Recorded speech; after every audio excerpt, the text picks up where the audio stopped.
I'm so done with Christianity that is all about external, external, external, external, external.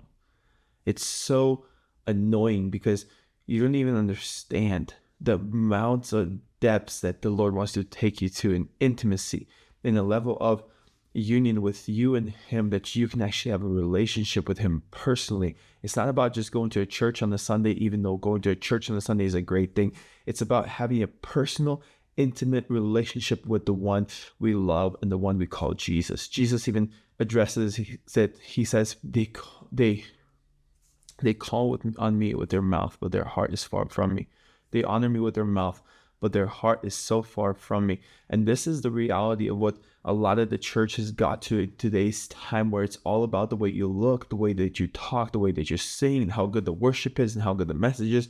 But they at the heart posture whenever they walk out of church is so far away from God. And then the world looks at it, and the world looks at Christians, and they're like, what is going on? Why are you guys so hypocritical? And this word hypocritical just starts flying around. And whenever I even go out to the streets and evangelize, people come up to me and they're like, listen, I would be a Christian, but you guys are hypocritical. Pastors are sleeping with other people. People are falling continuously into different types of sin. You guys act one way in church and a whole different way outside of church. And this word just keeps bringing truth from the Bible. They honor me with their lips, but their heart is so far from me. And I'm so done with people doing this because it literally puts a bad image on God.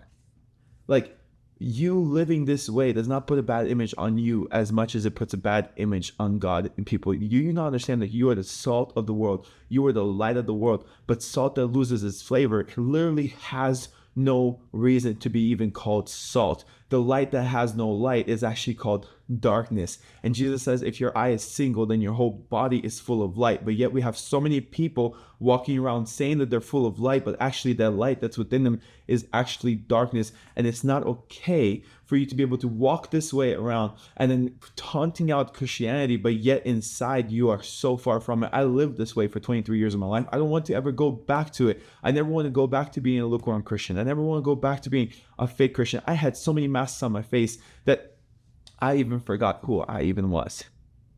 But there came a moment in my life where I had to encounter Jesus. There came a moment in my life where I had to find out who this Jesus is for me. Not for my parents, not for my church, not for my pastor, but for me. And that moment came in 2019 on February 27th when I got down in my room. You see, up to this point, my marriage was a wreck. I was playing video games for 17 plus hours a day. I was doing all these things, and yet inside I thought I was okay because I went to church on Sunday. I was okay because I did Bible studies in my house, but I wasn't okay. My life was a mess. I was addicted to pornography. I was addicted to video games. My marriage is falling apart, and yet here I am thinking I'm fine. And this is what happens. A lot of times we fall into this trap because that's all that the devil wants us to be in, is in a trap. He wants to make sure that you are in a trap, to make sure that you think that you're doing the right things to get into heaven one day. But in reality, heaven is never inside of you. That's the goal of Jesus, is to actually bring heaven into you, bring the relationship into you. So it's not an external factor, but it's actually an internal reality that makes an external appearance. The internal reality of Jesus will always make an external appearance of light, and he's waiting for those that will actually wake up to understand that they are sons, they are daughters of a king that loves them. They are sons and daughters of a God who actually cares for them. He doesn't just care about their service. No, he cares about their heart, that he cares about the things that they're going through, and he actually wants to have a relationship with you in those things. You see that moment on February 27th, 2019, my wife looked at me, she says, you're a good husband, but you're a horrible spiritual leader. And it broke me because I knew everything that she was saying. I knew everything that she was saying was true. But the one thing that was not true was my response. My response was trying to play it off, but I couldn't play it off.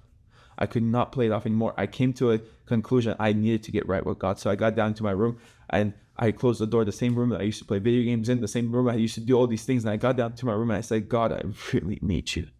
And you see, for 4 days, I started crying out to God, 5 hours each day, 20 hours total. It wasn't like a second change, but I became desperate, in desperate need of God. And this is what happened. Everything in my life started to matter less and less. And the only thing that mattered in my life was him and him alone. And all of a sudden, in the last day, whenever I was ready to give up, He showed up into my life and he actually made a change to my life. But it had to start from me going to my room, closing the door. We have so many Christians walking around that they have no relationship with the Lord. They honor me with their lips, but their heart is so far from me. For 5+ years now, this moment, I have not been stuck in sin. I've not been stuck in my addictions. My marriage has actually been thriving more than ever. And we already have 2 kids, but it had to start from somewhere. It had to start from a relationship with the Lord, because I found out what true love is and that I could actually love. I found out what true joy is and that I could actually have a joy.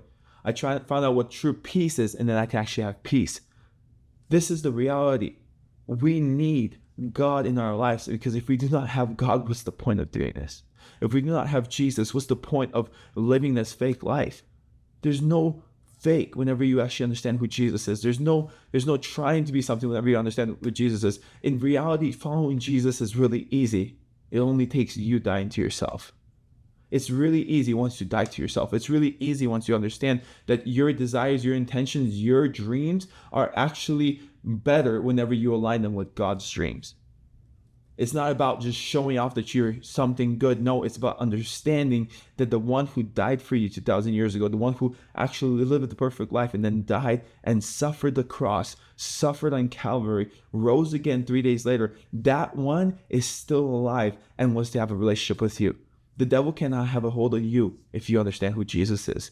Sin cannot have a hold of you if you understand who Jesus is.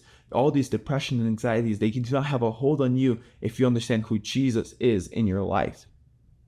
But we have a lot of people walking around knowing about him, speaking about him, but not knowing him intimately in their lives. There needs to come a point where we need to say stop. Where there needs to come a point where we have to actually put our foot down and say we cannot keep living this way. Because if you continue living this way, nothing's changing around you. Nothing's changing inside you. The only thing that's changing is you're getting deeper and deeper into the lies of being a fake Christian. And the world looks at it. I had a person come up to me and said, why would I believe Jesus if you guys cannot even agree about who Jesus is? Or what he would have wanted for you. That's scary whenever the world looks at Jesus through the lens of the church. I know that that's wrong to look at Jesus through the lens of the church, but we are his image on this earth. We are literally carrying his presence on this earth. And the Bible says that Jesus is not coming home for an impure, broken, crippled, half-walking bride. No, he's coming home for a pure, holy, fully healed bride that is perfect. There's not a single spot or a blemish on this bride. And this teaching that, only if you show up to church, it's going to be fine. No, it's not going to be fine. Unless Jesus actually makes a home inside your life. It's not going to be fine unless you give your life to him. The Bible says, seek the kingdom of heaven first and his righteousness, and every other thing will be added onto you. If you're not forcefully seeking after him, and yes, striving is bad, but striving for a relationship with Jesus is great. Striving to be something is bad. Striving for a relationship with God is great. Striving to be more like God is amazing. We need to strive after the one.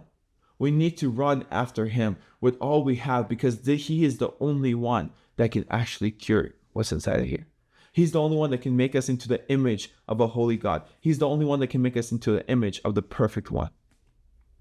Are you going to run after him today?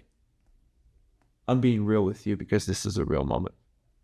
God is looking for those that will run after him today. Right now you have an opportunity to leave in the comment section your decision. Will you or will you not run after him? Be blessed.